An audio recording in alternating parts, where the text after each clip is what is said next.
Hi, and welcome to my channel. Today I am visiting the gardens at Mount Stewart, Northern Ireland.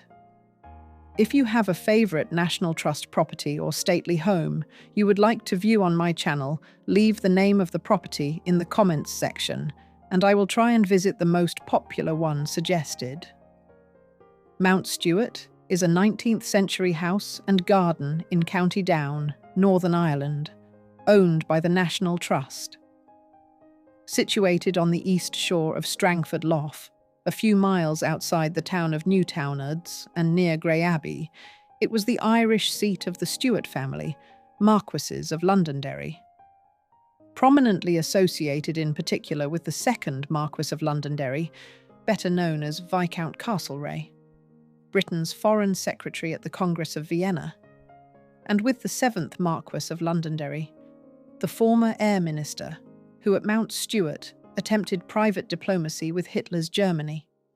Castlereagh inherited his father's title in 1821, but within the year took his own life. The next owner of the house was his half-brother, Charles Vane, 3rd Marquess of Londonderry, 1778 to 1854, who had served as ambassador to Vienna and Berlin. He married Lady Frances Vane Tempest, the greatest heiress of her time, in appreciation of which he styled himself Robert Vane and ordered a further enlargement of the house, replacing what remained of its 18th century fabric. Controversially, in 1847, while spending £15,000 on the refurbishment, the Marquess of Londonderry gave just £30 to local soup kitchens for famine relief, and as the hunger persisted, rejected rent reductions.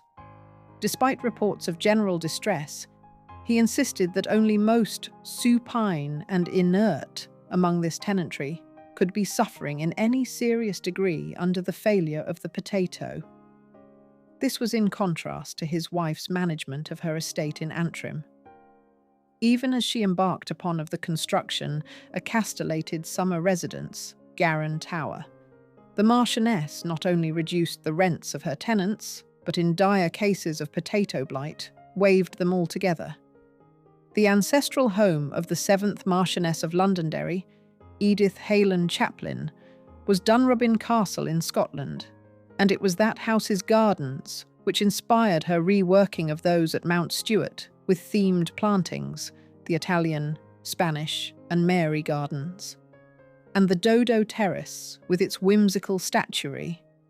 Ribbentrop described the effect as paradise.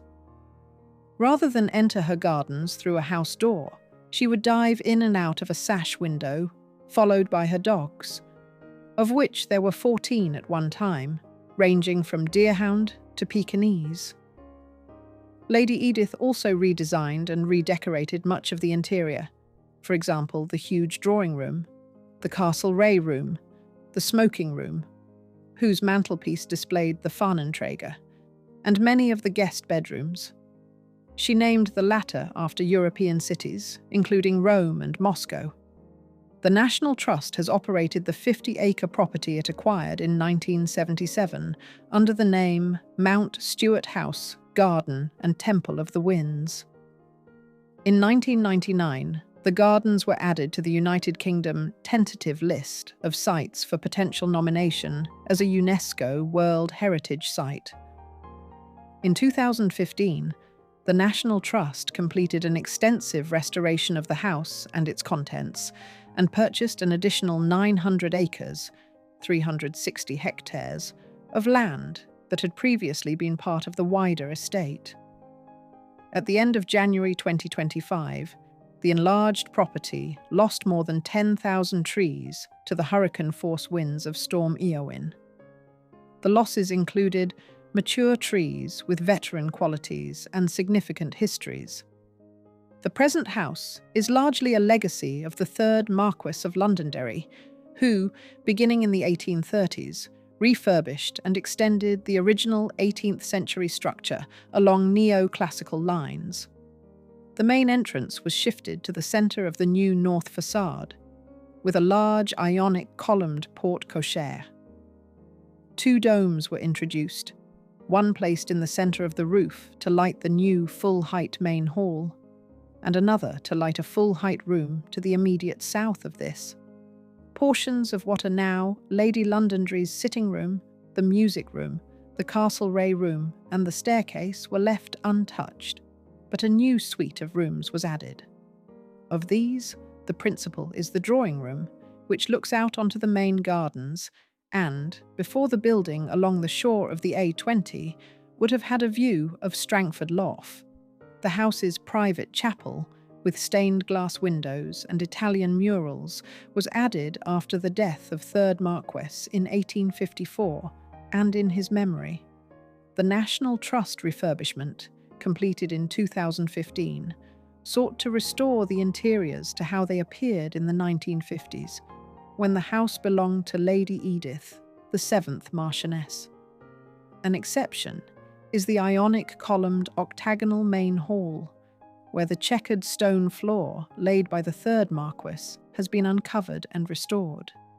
After further alterations to house's interior, the 7th Marchioness redesigned the gardens a lavish style that took advantage of the subtropical local climate. As Lady Edith discovered, Mount Stewart, under the general influence of the North Atlantic Drift, on the Ards Peninsula Mount Stewart enjoys mild and humid island conditions, allowing tropical plants to thrive. Prior to her husband's succession to the Marquessate in 1915, the gardens had been plain lawns with large decorative pots. She added the Shamrock Garden, the Sunken Garden, increased the size of the lake, added a Spanish garden with a small hut, the Italian garden, the Dodo Terrace with its menagerie of cement animals, the fountain pool, and laid out walks in the Lilywood and rest of the estate. It was she who first realised the benefits of the subtropical local climate. The area is frost-free, and, as Lady Edith discovered, Mount Stewart enjoys island conditions. The atmosphere is humid, and, in hot weather, there are heavy dews at night. Tender tropical plants thrive here, and many greenhouse varieties have been planted outside with impressive results. In 1957, she gave the gardens to the National Trust.